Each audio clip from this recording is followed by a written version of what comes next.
All praise belongs to Allah subhanahu wa ta'ala, and the choicest of blessings and salutations upon our Master Sayyidina Muhammad sallallahu alayhi wa sallam.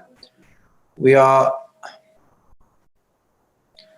very happy and excited to continue after more than a week with our next class on the Umdah al Salik of Shaykh Ahmad ibn Naqib al-Misri rahimahullah ta'ala.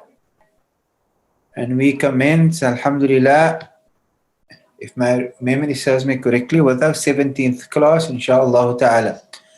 And in our previous class, we commenced with a discussion regarding the Asbab al-Hadath. And of the Asbab al-Hadath, we covered the first two sababain, which is al-Kharij min as-Sabilain, as well as Zawal al-Aql. And we had discussions relating to that. Al-Khariju min qubulin aw duburin. So we discussed catheters and discussed depending on where the hole is inserted into the pipe that may be inserted into the bladder, whether above the navel or beneath the navel, and whether the original makhraj, be it in most instances in relation to the bladder, for at least the front private of the male or female, whether that has been blocked or whether it has not been blocked, and so forth and so on. And we had discussions regarding that.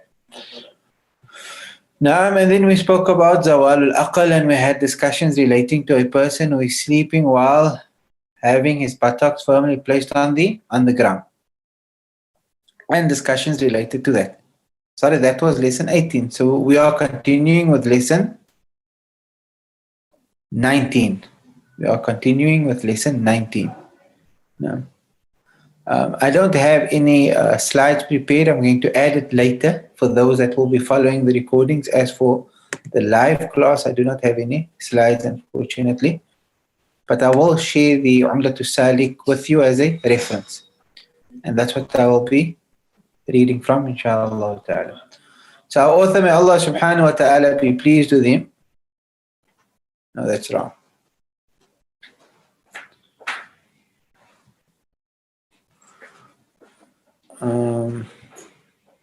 Marhaba. On and off.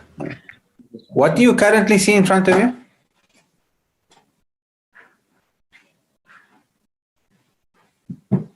Do you see the reliance of the travel or the Umdah al Salik?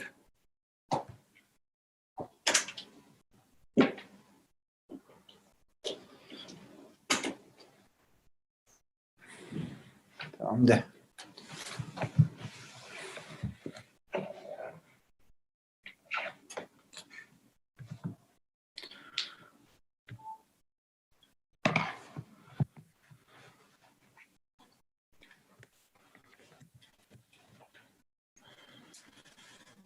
الرابع تمام زين.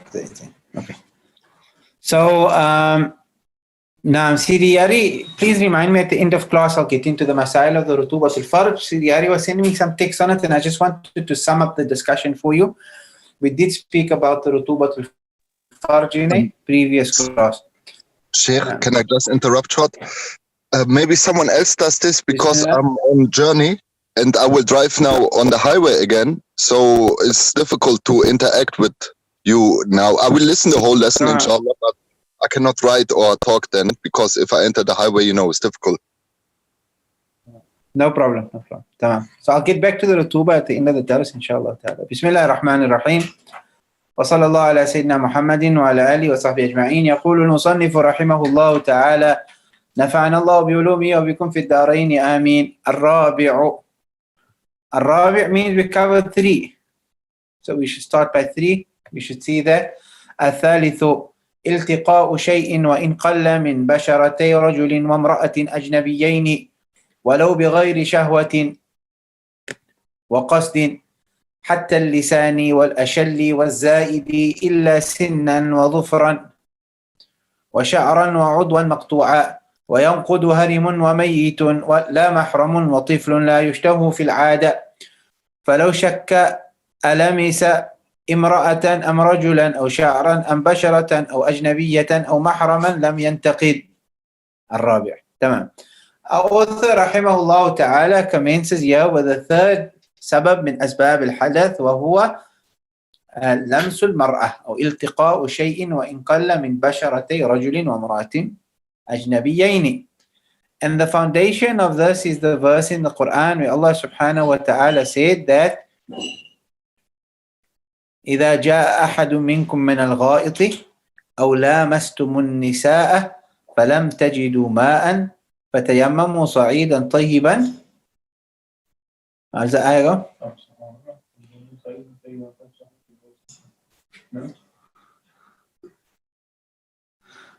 أو جاء أحد منكم من الغائط أو لامستم النساء فلم تجدوا ماء فتيمموا صعيدا طيبا وامسحوا برؤوسكم وأرجلكم. No.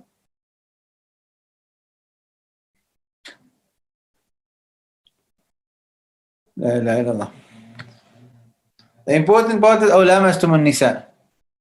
Allah subhanahu wa ta'ala, He said in the Quran that when one of you return from ghaid, meaning relieving himself, right? And lamastumun nisa, you made mulamasa of women. In a qira'ah, the verse reads, أو lamastumun nisa. And that's Imam Shafi rahimahullah ta'ala taking ghaid into consideration. And the fact that the word lamasa holds within it the word lams, which is touching, not mujama'a, which means having sexual relations. And thereafter Allah subhanahu wa ta'ala said that if you do not find water, وَلَمْ تَجِدُوا مَاءً فَتَيَمَّمُوا, perform tayammum. That indicates to a reality that the touching of a lady invalidates the wudu as how one relieving himself invalidates the wudu. Now, also, to us we say that the meaning of this verse would not be jima. The meaning of lamastumun nisa is not jama'tumun nisa because why? Because of the qira'ah that said lamastum. So lamastum, which is the qira'ah, can explain lamastum because the word lamastum holds within it the meaning of lams.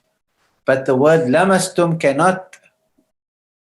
So mulamasa lamastum could mean jima or it could mean lams.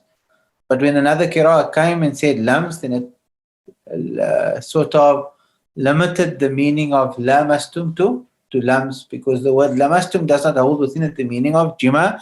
I hope that is understood. Now, as Allah subhanahu wa ta'ala said in another verse, Allah referred to the word lams when Allah said فَلَمَسُوهُ بِأَيْدِيهِمْ, and that can only mean lams, it cannot mean jima.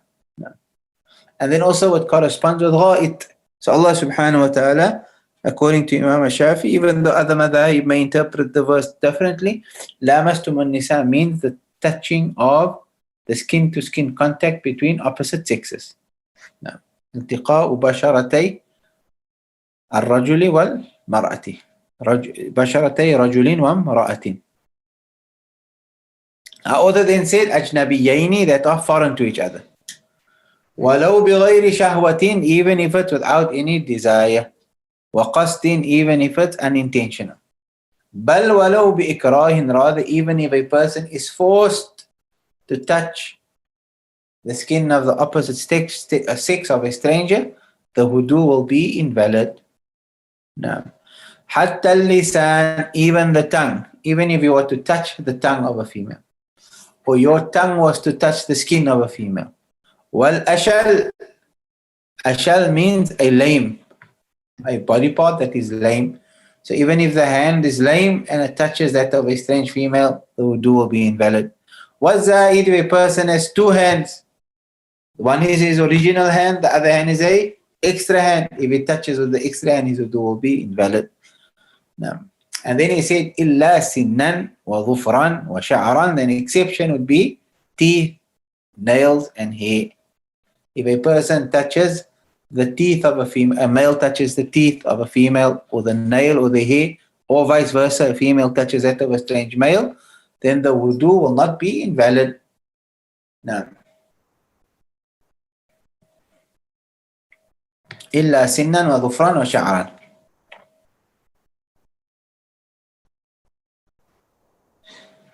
That is according to the أصح الوجهين. يعني there are two views in the Shafi'i madhab.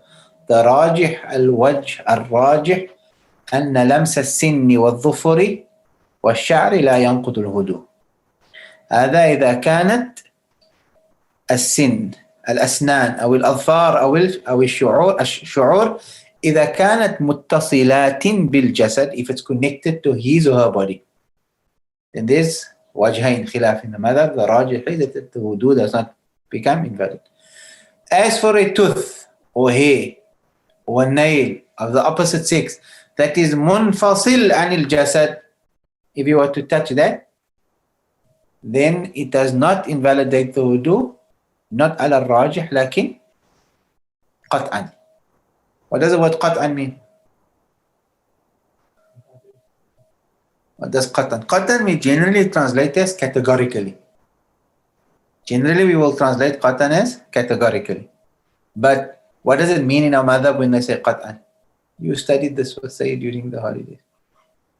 What does it? It's a terminology.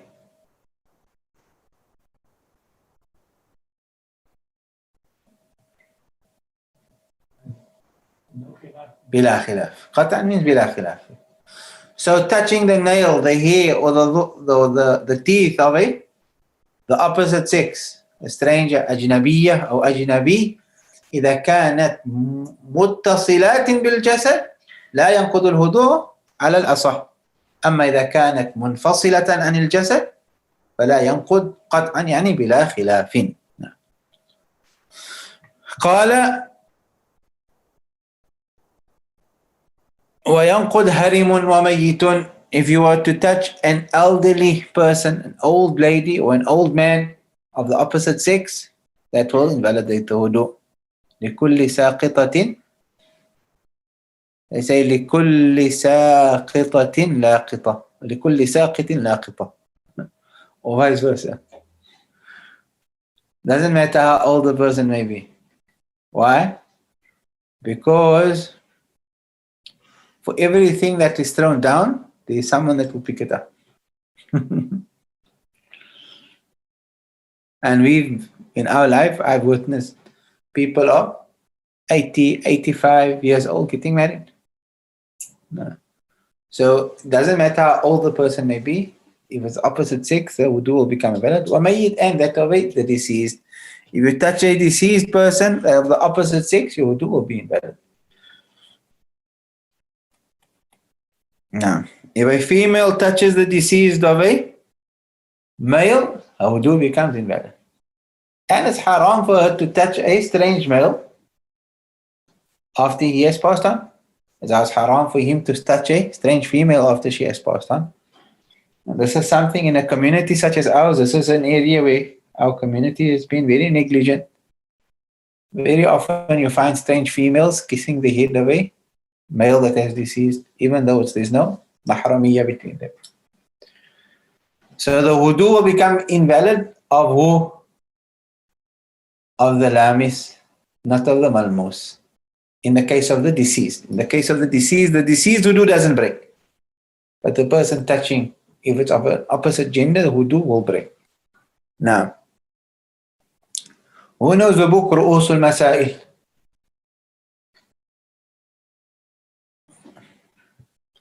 رؤوس المسائل وتحفة طلاب الفضائل. Who's heard of that book before? I'm looking in the comments. Shafi, I think my connection to the center is bad. Can everybody hear me properly, or is there a problem with the stream?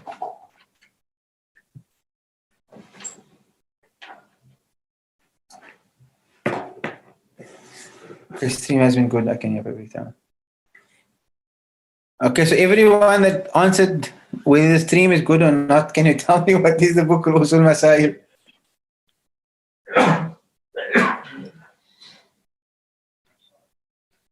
Imam Nawawi has a book called Ru'usul Masail.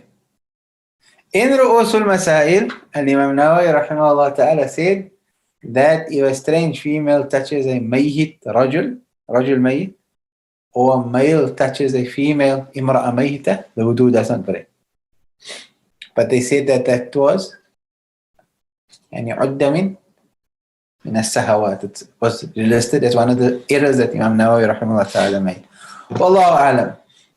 If it's true that Imam Nawawi stated that as an error, then things like this develops within us a sense of, I wouldn't say hope, but it shows us that if the likes of Imam Nawawi could have made an error, then who are you and I not to make error? No.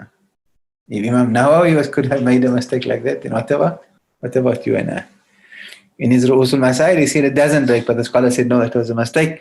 A female touching a rajul mayyit, or a male touching a imra'ah mayyita, that invalidates the wudu. نعم ولو وينقض هرم وميت لا محرم. However, the touching of the mahram, a male touching a female that is mahram, or a female touching a male that is mahram, does not invalidate the wudu. What is a mahram? What's the definition of a mahram?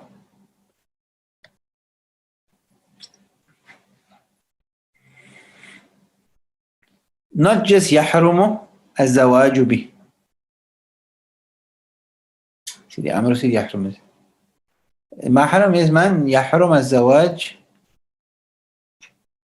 به على التأبيد. من يحرم النكاح بها أو به على التأبيد. Someone that it is permanently haram for you to get married to. Whether that's on account of nasab or rada or musahara. Those are the three things. Nasab would be your usul and your furu and so forth and so on. حرمت عليكم أمهاتكم وبناتكم وأخواتكم وعماتكم وخالاتكم وبنات الأخ وبنات الأخت وأمهاتكم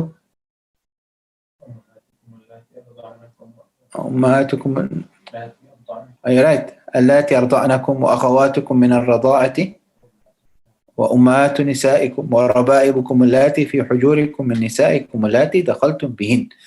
Allah gave a list, a nearly exhaustive list of women that are your mahram. You are mahram for them. So mahram is any person that it's haram for you to marry them ala ta'bid, permanently. No. So the skin to skin contact between a mahram does not invalidate the wudu. No. Also important to know when we're speaking of lams is that it's skin to skin contact. Therefore he said التقاء بشرتي امرأة ورجل, and not the touching of the hand. Because any part of the body meeting any part, with an exception to the nails, hair and teeth. An interesting masala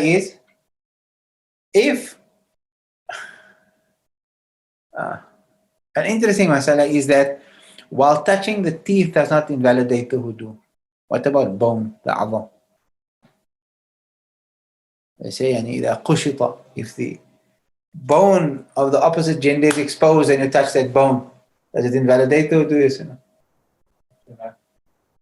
اختلاف or no اختلاف? What's the اختلاف? I just said back to the album bodies. And Romney?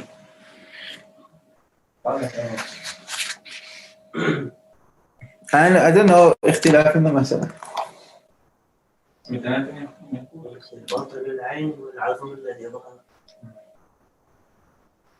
What is it?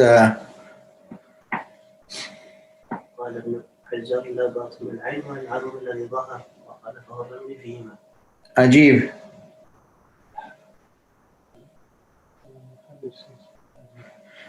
So Imam al-Bayjuri mentions one view. He says that touching the bone would invalidate. So he's adopting the view of Ramli.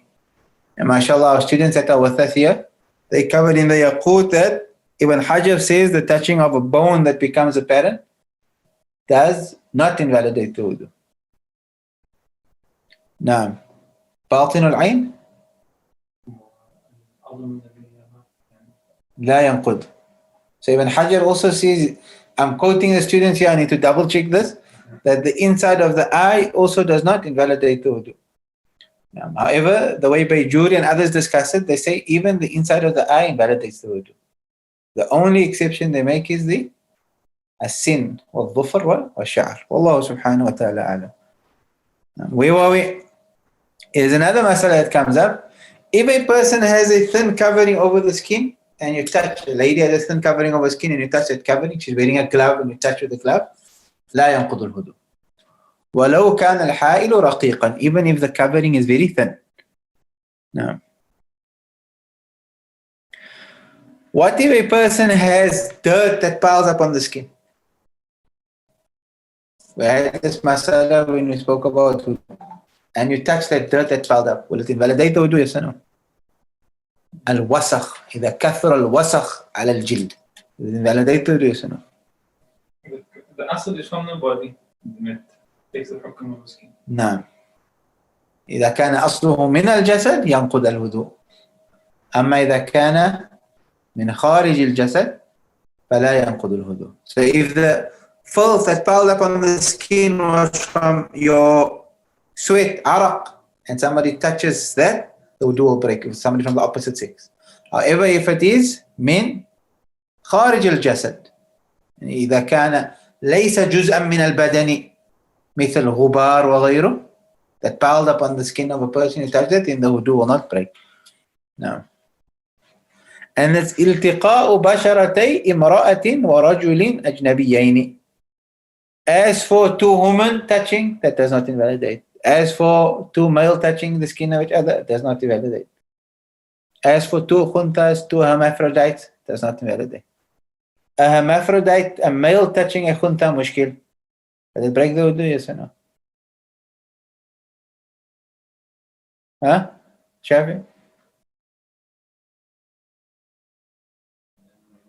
No, it does not. Why not? Because it is possibly a male, and if it's possibly a male, we do not say that wudu does not become al-yaqeen la yuzalu bi-shak. And similarly, if a female touches a khunta touches a female, will the wudu become invalid? No, because of shak. Now, what about touching a jinni? A male touches a female that's a jinn. Or a female touches a male that is a jinn. What will happen?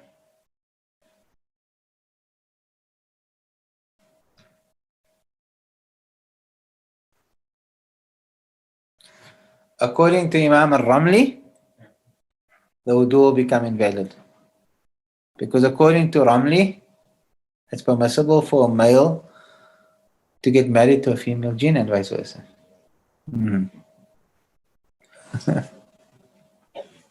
No, it's khilaf, you're right. So, not a mahram, he said, لا mahram. وإذا it's nasab ورضاء ومصاهرة.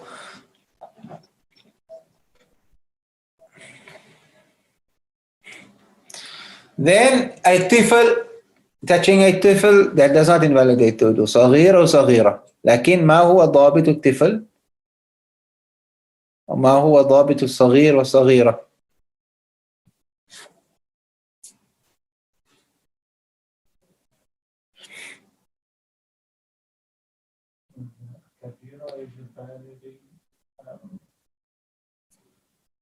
مع أن الظاهر أن التقاء بشرتي رجل وامرأة، الظاهر من الامرأة والرجل أنهما يعني قد بلغ. If you take the khilaf of that ظاهر, then it means that the tifl should be someone that has not yet reached the stage of بلوغ. لكن ليس هذا هو المراد بالطفل هنا، أو ليس هذا هو المراد بالصغير هنا. So what is the صغيرة صغيرة? The ضابط is لم يبلغ حدا يشتهى. لم يبلغ حدا يشتهى. No. So what is حد يشتهى? They say في العادة. في العادة. or في العرف. They sometimes say في العادة. They say in the Umdah they say في العادة. Also they say في العرف. So how do you determine what is عرف and what is عادة? They say in the الطباع السليمة, by people that are sound in the طبيعة. Right? Like who? Because why am I saying he added clause? Because you have these days, you have just now recently within the newspaper there was a case of what do you call it, pedophiles. What would be the master? Pedophilia. No. Just recently we had a case. Now such a person that desires a young girl, that does not mean that the touching of that girl will invalidate your do, because that person is a problem. طبيعته ليست سليمة. No. In a weak view, they stated that صغير and صغيرة is not من بلغ حدا يشتهى يعني في العادة والعرف. They said when the child reaches the age of 7, خلاص, touching that child invalidates the wudu, otherwise not. Now, everyone has there. In Imam al-Bujayri, he said that skin to skin contact between the opposite sexes, there are 3 conditions. And whatever we discuss now, you'll find it in those 3 conditions. What are they? Number 1, he said, it has to be opposite sexes, male and female, that are strained to each other, and thereby excluded the skin to skin contact between 2 males, 2 females, 2 hermaphrodites, or a male and a hermaphrodite, or a female and a hermaphrodite. We covered. Second one, he said that it has to be skin. So hair, teeth, and nails are excluded. And he said that this is contrary to bone. When it becomes exposed, for that will invalidate the wudu. Ubay, however, told us that that's according to Ramli. Ibn Hajar does not consider the touching of an exposed bone to invalidate the wudu. Similarly, the inside of the eye, batin al-ayn. He's going to give that nas, and Sidi Shafi is going to share it with everyone in the group, including myself. The third shart is that both persons must have reached the age of desire, orphan. I've seen elsewhere when they explain what is a sound tabi'a salima, they say Kalimam al-Shafi or Sayyida Nafisa. Allah be pleased with them both. If one person has not reached the age of shahwa, then there's no na. The fourth shart is there shouldn't be any mahramiyya. And we said the mahram is someone who you cannot get married to permanently. Even though the details of the mahram will be discussed at a later stage. Here's masail that comes up under the mahram. What if you are uncertain whether someone is a mahram or not? Will the wudu become invalid, yes or no?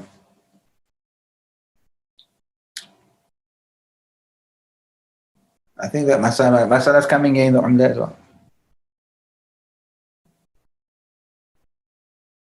في هناك عدد من النساء وواحدة منهن محرم، لكن الواحدة هذه غير معينة. I don't know which one it is. If you touch any of those women, will you do become invalid, yes or no? Muhammad Sulaiman answered correctly. He said no. Why? لاحتمال أنك محرم لها. Suppose that you're mahram for and then you do. ونحن لا ننقض الهدوء بالشك. What if he gets married to one of those women?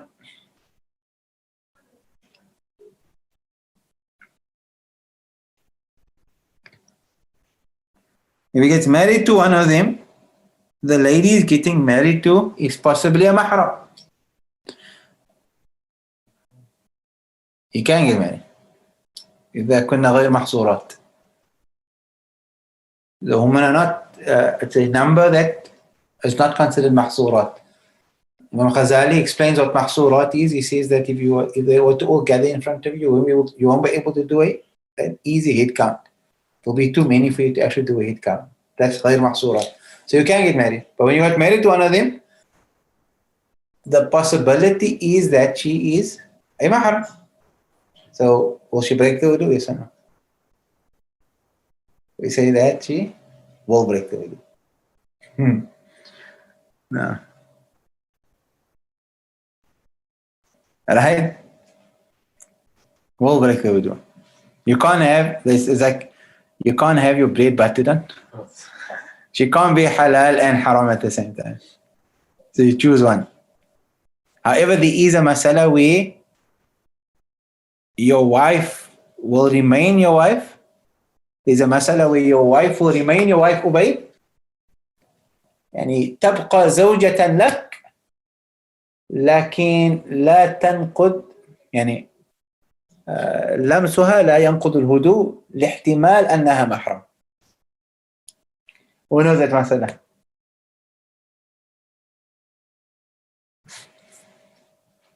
We know that masala.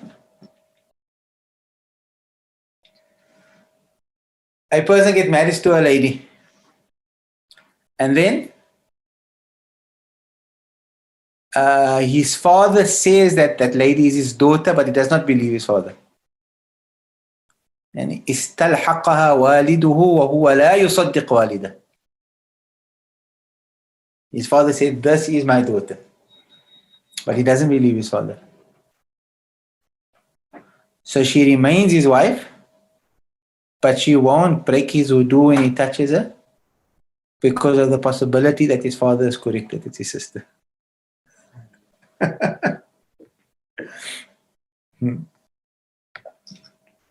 Now, Fatima said, I must repeat number 3. Number 3 was both persons must have reached an age of being desired. Fil urf. Orphan, they must have reached an age where they are desired. No.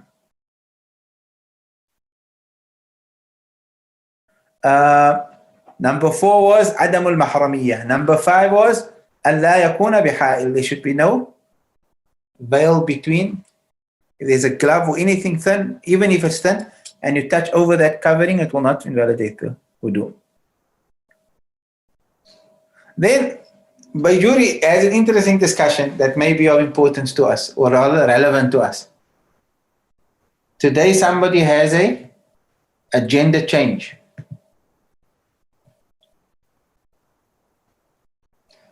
A person changes his gender.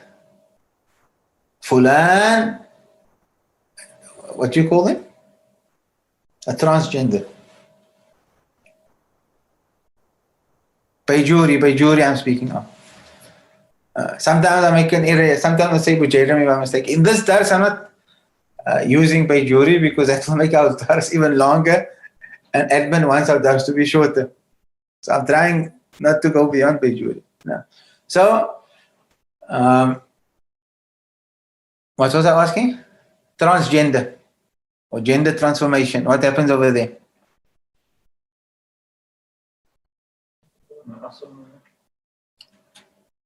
So, Bajuri as a masala, he says that if a male imagines another male to be a female, and then he touches another male imagining him to be a female, his wudu won't be invalid. Or he touches a female imagining the female to be a male, his wudu will be invalid. He touches a male imagining her to be a female, his wudu won't be invalid even if he imagined the male to be a female. And then he touches a female imagining the female to be a male, his wudu will be invalid. His wudu will be invalid because she's a female. He said that للقطع بأن العين لم تنقلب وإنما انخلعت من صورة إلى صورة. In essence, there was no change. It's only the surah in his mind that changed. Sometimes a male could dress up as a female and touch him. Wudu won't break because the ayn lam tanqalib. But then he speaks about maskh. What is maskh?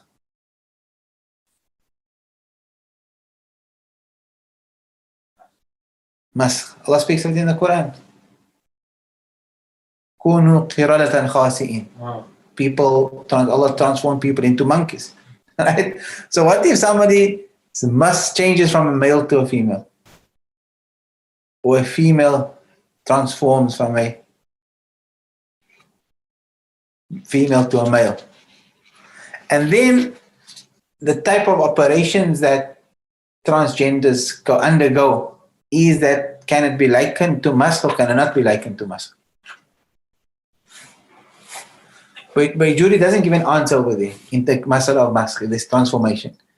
He says that if we consider it to be tabaddul ayn, then تغير الحكم.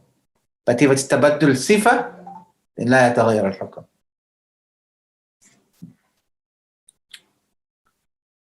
So there's no answer really, because there's a number. Even if we can consider a transgender operation to be a form of masakh, even then there's no clear hukam, because is it tabaddul al-ayn or not? Most are going to argue that it's not tabaddul al-ayn, in which case لا يتغير الحكم. However, in other words, even if a male has an operation and makes him a female and you touch him, your wudu will not be invalid. I've heard some of our teachers saying that if a female changes herself to it, remember, the asl is that all of these are haram. The asl is that it's haram. I said, however, if a male changes himself to a female, he has an operation, he has breasts, he dresses like a female, he smells like a female, he looks like a female. I've heard some shuyukh I don't know, these masail have to be revised, but will such a person pray? I've heard some scholars saying that it's better for such a male to pray among females rather than praying among males. Wallahu a'lam. Wallahu a'lam. Some food for thought. No. He says that if a male was to be turned into a rock, right, then he says it's possible there to make jazm, to state unequivocally that if a female was to touch that rock, her wudu will not be invalid. Huh? Well, both are masakh. Why is it tabaddul ayn in that instance but not tabaddul ayn in another instance? Yeah, Shaykh, could you please explain the tabaddul ayn and tabaddul sifa? I don't understand it very well. Tabaddul ayn means the essence has changed. Tabaddul sifa means the qualities have changed. So in the case where I imagine somebody to be a female, a male to be a female, and then touch that male, my wudu will still be intact because in essence it's the same person, it's just the surah, my image in my mind that changed. Or even if he dressed like a female, he's still a male. But masakh is something else. Masakh is when the person is transformed. Changes happened. He was a male and a human being, and then he was transformed into an animal.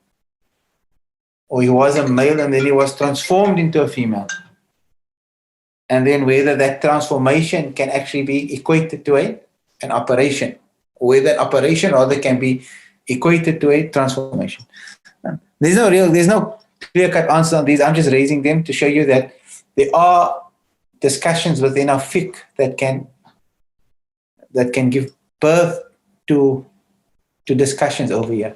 Because if you have someone like that in the community already, how do you deal with it? And therefore I wanted to make the discussion real, because there's males that have had such transformations and now they are technically females. And if that female now wants to come to the masjid, where does she pray? Shaykh, in Shiism, it's recognized. They recognize the transformation and treat the person as of the new gender. So what happens if a Shia one comes in? Well, I don't think, even in Shiism, I don't think there will be agreement necessary on these discussions. They all belong to the modern world, but there will definitely be scholars within Shiism that may hold that view as you are saying. Well, for all we know, there may be some modernists or feminists who hold similar views. I don't know, are we going to call them Sunni Muslims or not? I don't know. I don't think they would want to be called Sunni Muslims. So definitely there are views like that exist within the broader Islamic paradigm. Allah subhanahu wa ta'ala. But we're spending too much time on this. He goes on to now have a discussion. Low shakka. Maybe it should be placed behind the men in front of the woman. We need to create a new section in the masjid, Sidi Hani is saying. فلو شك, he said, if it doubts هل لمس امرأة أم رجلا أو شعرا أو بشرة أو أجنبية أو محرما, whenever they shak, لم ينقض. There's only one mas'ala where I gave an example where they would be shak, but it will invalidate the wudu. That was the mas'ala of what? A person that got married to a lady whose nasab was unknown. Then the father claimed that that's my daughter, and the son rejects. He does not believe what his father says. His nikah will be valid. His nikah will be valid because he does not believe the lady to be his sister, but the possibility of her being his sister would mean that if he touches her, his wudu will not become invalid. That masala comes in Bushra al-Karim. الرابع, the fourth is مس فرج الآدمي.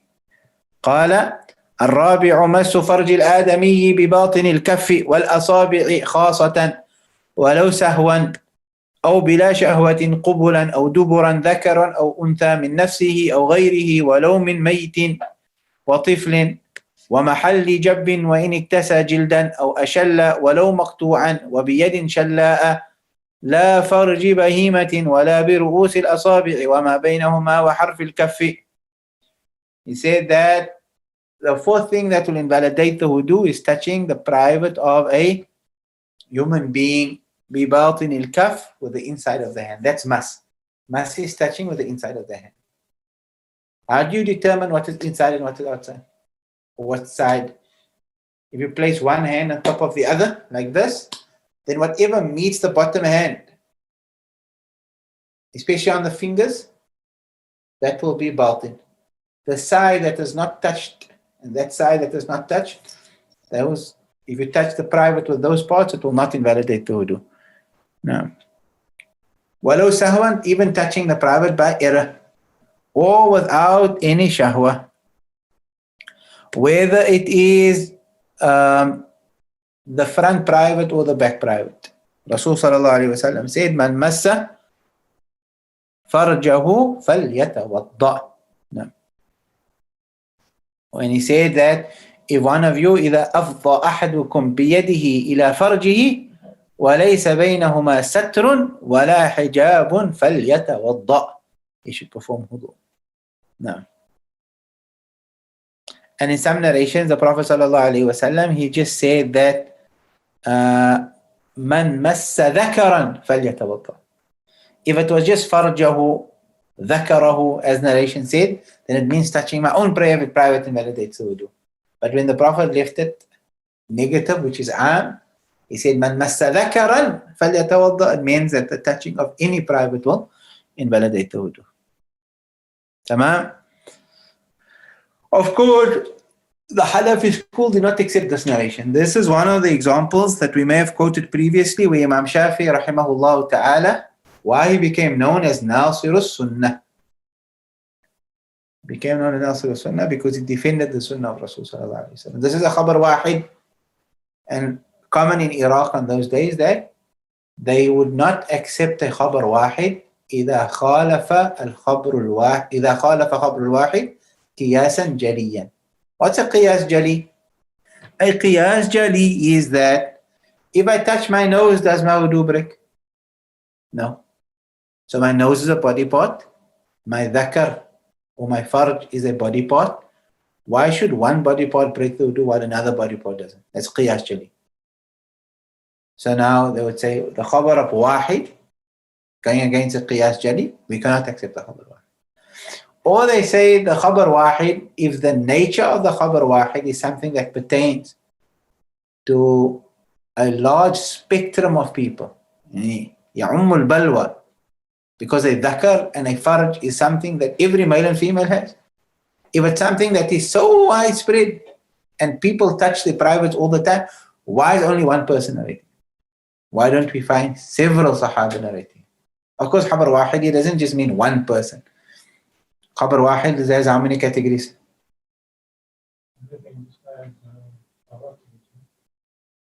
You get ثلاثة. What are the three?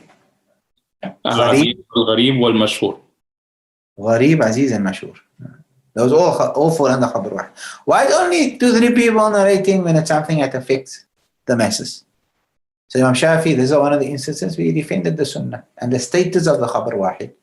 And from his proofs that the khabar wahid is a hujjah is the hadith of Masjidul Qiblatayn. What happened at Masjidul Qiblatayn?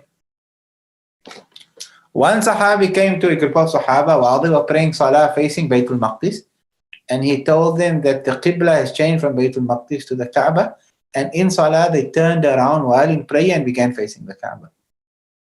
When they turned around in prayer, in Salah, they turned around to face a different Qibla. On what grounds did they do that? On the grounds of one Sahabi coming to tell them. If the one Sahabi did not suffice, does it apply, first of all, does it apply to the masses? Yes, it applies to the masses. It applies to every single Muslim that wants to make Salah. وَلِّ وَجْهَكَ شَطْرَ الْمَسْجِدِ الْحَرَامِ. If the fact that it applied to the masses and one person came to tell them, they should have said, no, this is a khabar wahid, ya ummu al-balwa, and we don't accept that. And no, they said immediately when the khabar wahid reached them, they turned around and faced a different qibla. These are one of the proofs Imam Shafi uses in the Kitab al-Risala to establish the status of the khabar wahid. No.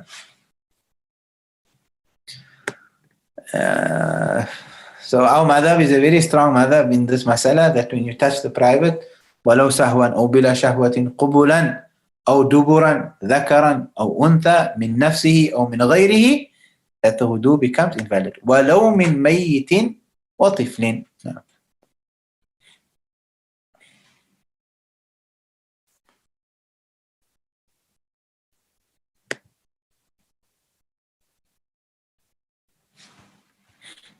No. It would be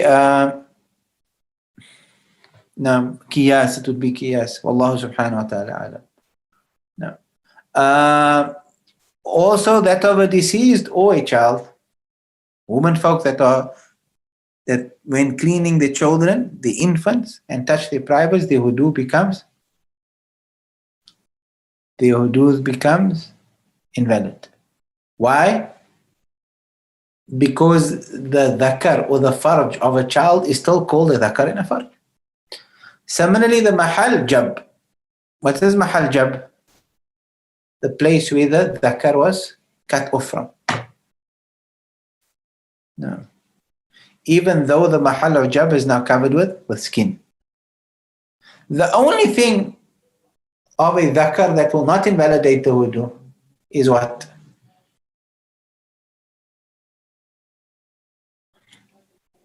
The foreskin that is cut off in the time of circumcision. If somebody was to touch that foreskin, it will not break the wudu. وَلَوْ كَانَ الذَّكَرُ مَقْطُوعًا. Even if the private is cut off, no. If it's still called a dhakar, the wudu will be invalid.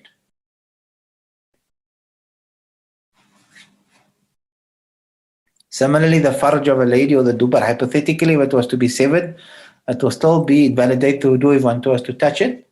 This is contrary to what? To lumps.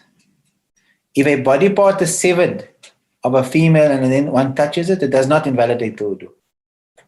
But if a private of somebody is severed and you touch it, your wudu will break. No. You know, there's we're speaking about a transgender. In China, there was someone who is asexual. Asexual means they don't necessarily associate themselves with any gender, any sex, not male or female. So this brother, he removed his male organ. He removed his male organ and he froze it. And then he advertised on I don't know what social media platform that he's going to make a meal with his dhakar. And he invited people to the meal at a cost of I don't know how many $100 per plate. I remember reading this and saying that the world is really going crazy. If somebody came, never mind eating, they had to touch that dhakar of his that was nicely prepared and baked and I don't know, fried and what have you. It was really photos of it. If you were to touch that, would you do break? Yes or no? You do a break. Because it's still called a dhakar. Our fuqaha mentioned something very, very strange. It said if a dhakar was to be severed and then it was to be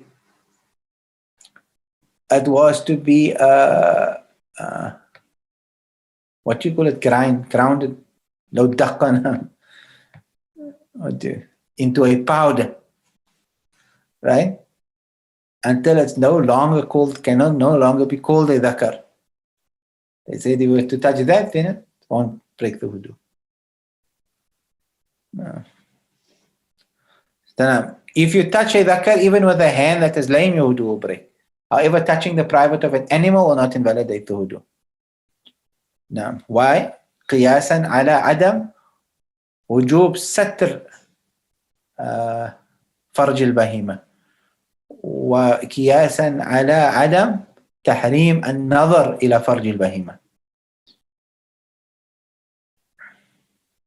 However, touching the dhakar with the رؤوس الأصابع, this is رؤوس الأصابع, or with the ما بينها, the area between.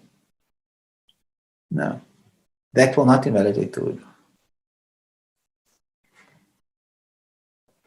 So what exactly will invalidate? I said previously, ما يستتر عند وضع أحد اليدين على الأخرى. That invalidates. Otherwise it does not. Then in Nail al-Raja he said, rahimahullah, Habib Ahmad bin Umar al-Shatiri. He said that the lumps is different from mas in 8 matters. When speaking about lumps and mas, they are different in 8 ways.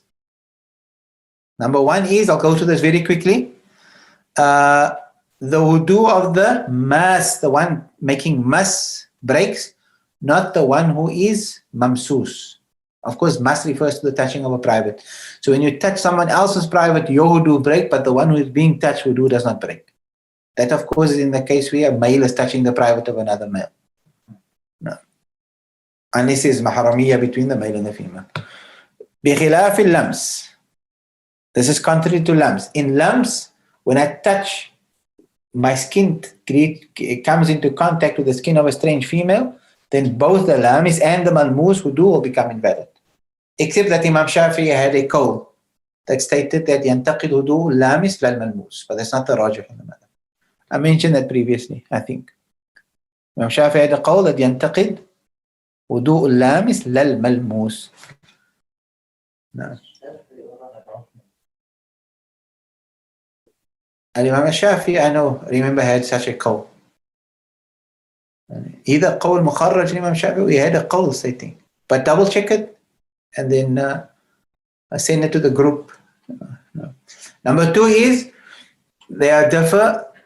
There's a view that says that in mas, it doesn't matter whether it's male or female. Touching any private, whether it's that of a male or female, breaks. When lumps, it is only breaking between opposite genders or sexes. Number 3, mas is something that can happen with one person. A person can touch his own private and wudu will be invalid. But in lumps, there must be 2 people involved for wudu to break. Number 4, Mas has to be with the inside of the hand, whereas lams can be with any part of the skin. Number 5, touching mas of a private that is severed will invalidate the wudu, as long as it's still called a private, whereas the touching of a body part of the opposite sex of a strange male or female will not invalidate the wudu. So that's another area. Number 6 is mas has no relationship with whether the private belongs to a strange person or not, whereas lams is specific to whether the gender that you're touching is strange, ajnabi. Number 7 is mas is specific to touching of a private, whereas lams is any part of the body. And number 8 is that mas has nothing to do with whether there was desire, whereas lams is tied into desire. Even if you touched, however, even if you touched a strange lady without desire, your wudu will still be broken because it's madinna to shahwa, it's the place where shahwa is expected to be found. So these are 8 areas where lams is different from mas. He then said that, now Muhammad Umar saying from Harmala. Harmala must be quoting who? Al-Imam Shafi'i. Harmala who didn't have his own qawl. So if it's from Harmala, then it would be a qawl of Imam Shafi'i that yantaqidu ul-lamis al-malmus. He then said very quickly, just so that we're covering extra work today, I'm not going to take much time, more of your time, but he said, وَلَا يَنْقُدُ قَيْ, vomiting does not invalidate wudu. وَفَصْت, releasing blood, does not invalidate. وَرُعَاف, nose bleeding does not invalidate wudu. قَهْقَهَةُ مُصَلِّينَ, person laughing out loud in prayer, there has to be laughing out loud. It has to be qahqaha. Qahqaha is how it sounds. When you're laughing has qahqaha. In other words, not all laughing invalidates your wudu. Remember, in the Hanafi school, this is in the Hanafi school, if a person laughs out loud in salah, it invalidates his salah and his wudu. No.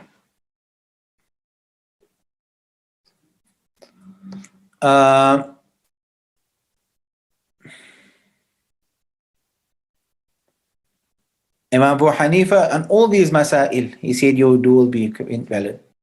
Abu Hanifa, Imam al-Thawri, Imam Uzai, Imam Ahmad, and Ishaq. On what? On these 3 masail that we covered now. Vomiting, releasing blood, such as hijama, capping, ru'af, nose bleeding, and laughing in prayer. No, not laughing in prayer, just those 3.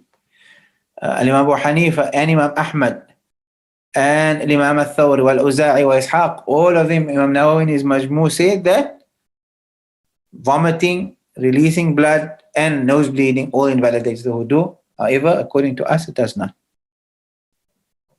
According to Imam Shafi'i and Akthar al-Sahaba wa Tabi'in, it does not. Qahqahatu musallin, the Prophet sallallahu alayhi wa sallam, he said in a hadith, ad-dahak, laughing, yanqudu as-salah, invalidates your prayer, wa la yanqudu al-wudu, it does not invalidate wudu. And that's the view of Imam Shafi'i and Imam Malik and Imam Ahmad and Abu Thawr and Dawud al-Zahir. Hasan al-Basri, Ibrahim al-Nakha'i. Now you can all see this is all in Iraq. This is all Basra and Iraq. Hasan al-Basri, Ibrahim al-Nakha'i, Sufyan al-Thawri, Abu Hanifa, they all said that qahqa in salah invalidates the salah and wudu. However, they agreed that laughing without qahqaha, that excessive jerking type of laugh, does not invalidate wudu by consensus. No. And they also stated that laughing out aloud outside salah does also not invalidate the wudu. Only laughing out aloud in prayer would invalidate wudu. The next one is eating the flesh of camels. Sayyidina Jabir radiallahu anhu said, Kana akhirul amrain, the last of the way of the Messenger Muhammad sallallahu alaihi wasallam was that he would not perform wudu after consuming that which was cooked on fire. No.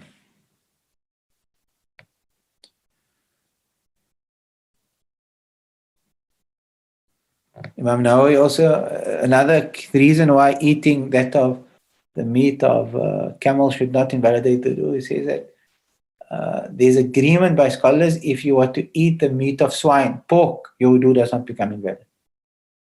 Why should your wudu become invalid when you're eating the meat of camels?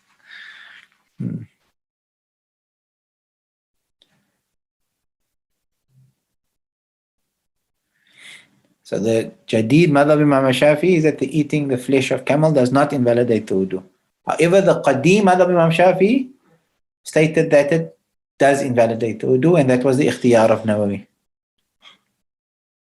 Imam Nawawi said, لكن هو القوي. He said that والقديم أنه ينتقد يعني الهدوء من أكل لحم الجزور وهو ضعيف عند الأصحاب ولكنه هو القوي أو الصحيح من حيث الدليل وهو الذي أعتقد رجحانه وقد أشار البيهقي إلى ترجيحه والذب عنه إلى آخره.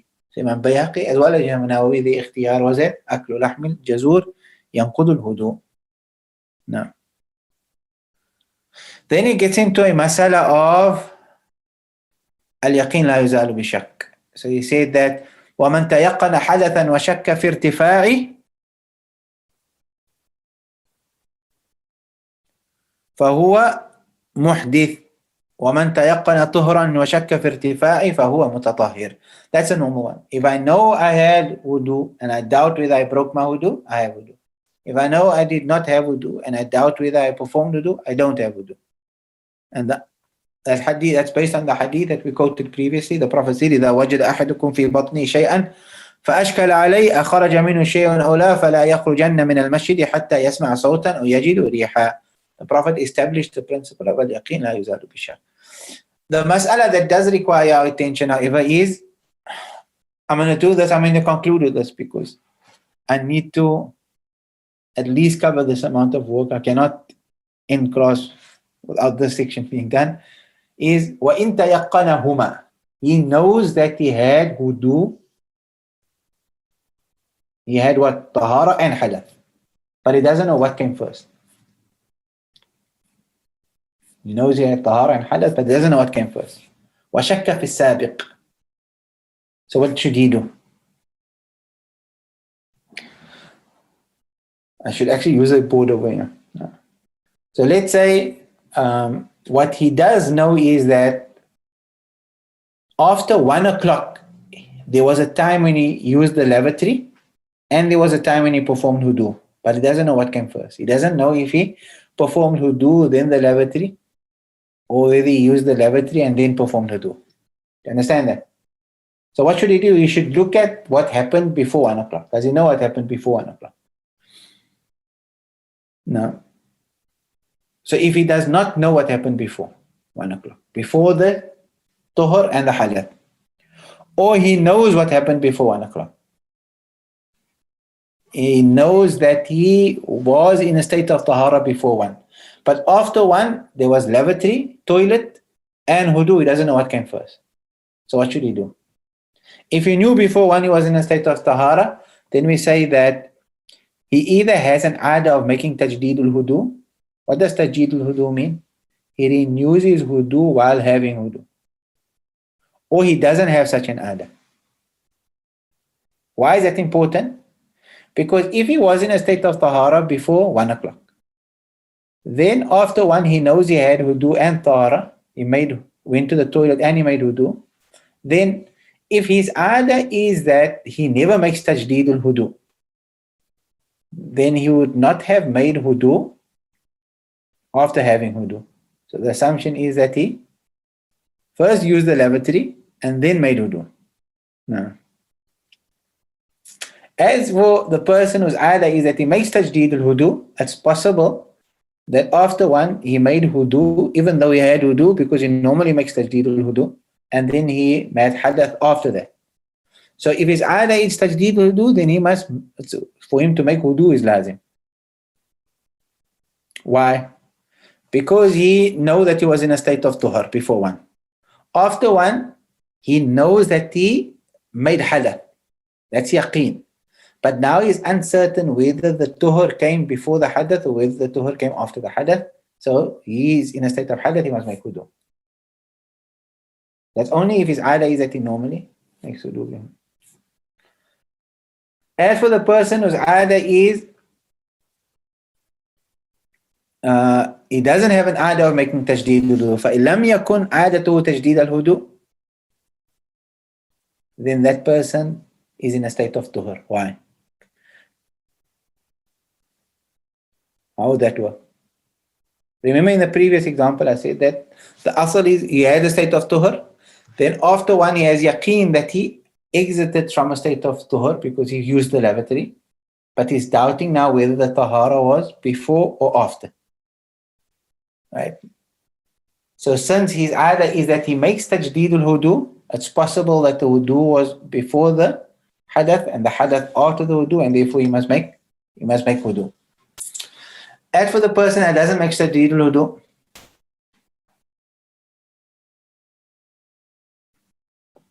I'll explain it to you now. He said that You only made go after you made hadath.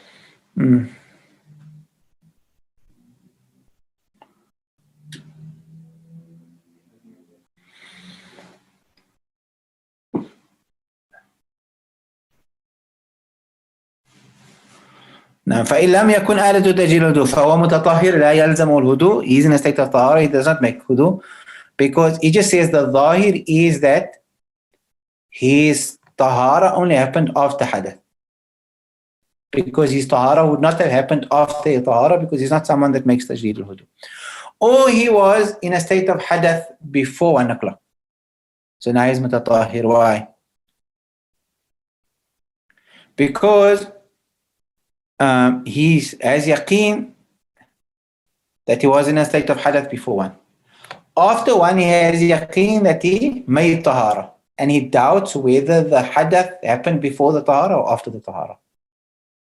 So that yaqeen will not be removed because of shak. No. شك في تأخر الحدث والأصل عدمه. That's the masala he discusses. Of course, there's more detail, but I'm not going to get into it now. فهو الآن متطهر. Then he's going to get into a discussion regarding what becomes haram upon you when you enter into a state of hadath. There's a question I wanted to ask you over here. The first thing he says what is haram for you to do in a state of hadath is to make salah. For you to make salah while in a state of hadath is haram. However, there are times when it becomes wajib. فاقد الطهورين إذا ضاق الوقت تجب عليه الصلاة بدون وهو في حالة الحدث. There is wajib. Not that masala. The masala is that in the Hanafi school, it's not haram to make salah while in a state of hadath. I remember this because Sheikh Faraz Rabbani was at my home a few years ago, and we had meals and then we prayed Isha. We prayed Maghrib before meals, I can't remember. And he wasn't in a state of wudu, but he said he's going to join us just for the sake of ibadah, even though the salah won't be valid. So I know in the Hanafi madhab they have something like that. What I wanted to ask you to do before our next class was to look into the Hanafi madhab. If one of you can look into the Hanafi madhab and find the text that permits you to perform salah, not salah, just to participate in ibadah without wudu, to participate in salah for an intention of ibadah, even though you're not going to get the reward of salah per se. And I'm going to have to stop now.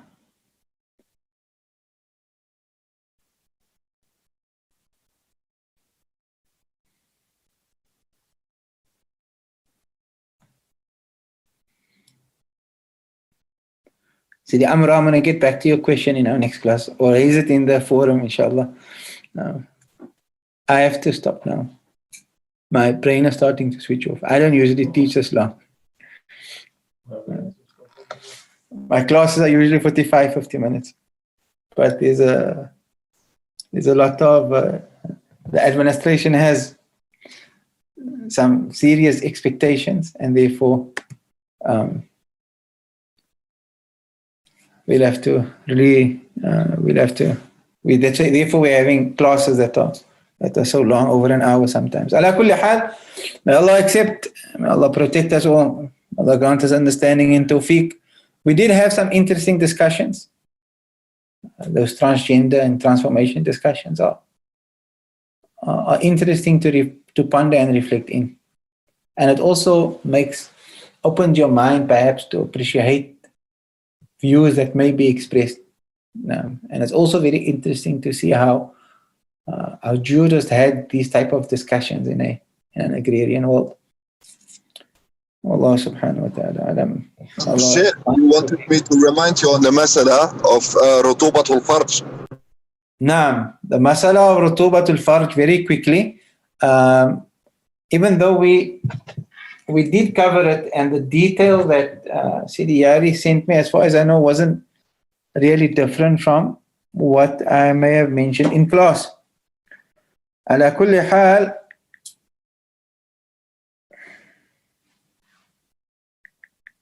subhanallah. I just want to read it to you so we know we covered it.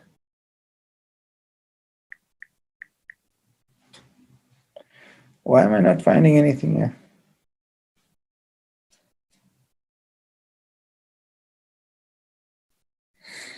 اللهم صل على سيدنا محمد وعلى آل سيدنا محمد. تمام. So when we're discussing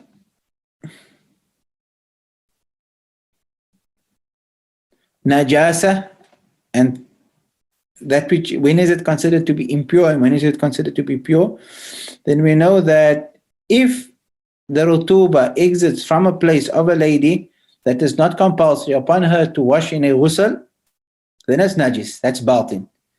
Now, if however, so he said, وَحَاصِلُ مَا ذَكَرُ الشَّارِعُ فِي أَنَّهَا ثَلَاثَةُ أَقْسَامٍ.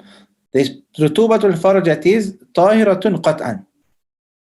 That is rutuba that comes from the dhahir of the farj of a lady, and the dhahir of a farj is that part of a farj which is exposed when she squats. Now, then there's rutuba which is najisa qat'an, and that is going to be that which comes from the batin, but the batin is divided into two parts. I mentioned this in my last dars. The first batin is ma yasil ilayhi dhakar, and the second part of the batin, the deeper part, is ma la yasil ilayhi dhakar. So that part where ma la yasil ilayhi dhakar wal mujami, when she has intercourse with a male, that if the rutuba comes from beyond a place of a vagina that the dhakar of a male does not reach while having intercourse, then that is najisa qat'an. And then if it comes from that part, the batin way that the dhakar of a male reaches when having intercourse with her, then that area is considered to be, there's ikhtilaf. The rajih is that it is tahir. Of course, all of this with regards to a lady doesn't mean much, because in most instances she does not know where the rutuba is coming from, in which case what should she do? My understanding is that she should consider it as what? As tahir. The asl is it's going to be tahir. As how she considers her wudu to be valid and not invalid if she finds rutuba, unless she feels it coming from the inside. Sometimes a lady can feel rutuba coming from the inside to the outside. In that case, a wudu will be invalid definitely. And depending if she can feel from how deep that rutuba is coming, she should either consider it to be najisa or tahira. Wallahu subhanahu wa ta'ala alam. May Allah grant us tawfiq and understanding. May increase us in all good in this world and the next. May He bless us in this blessed month of Rabi al-Awwal. May increase us in all love for Allah and His Rasul sallallahu alayhi wa sallam. بهذه النوايا بما نوى سلفنا الصالح وما نوى سيد الحبيب عمر وإلى حضرة النبي محمد صلى الله عليه وسلم. الفاتحة. بسم الله. سبحان ربك رب العزة عما يصفون وسلام على المرسلين والحمد لله رب العالمين. We look forward to seeing everybody in our next class, inshallah ta'ala. MashaAllah, Abdul Ghafoor, I can see your face today, alhamdulillah. Barakallahu feekum. Barakallahu Ustaz. Assalamu alaikum wa rahmatullahi ta'ala wa barakatuh. Wa alaikum assalam wa barakatuh.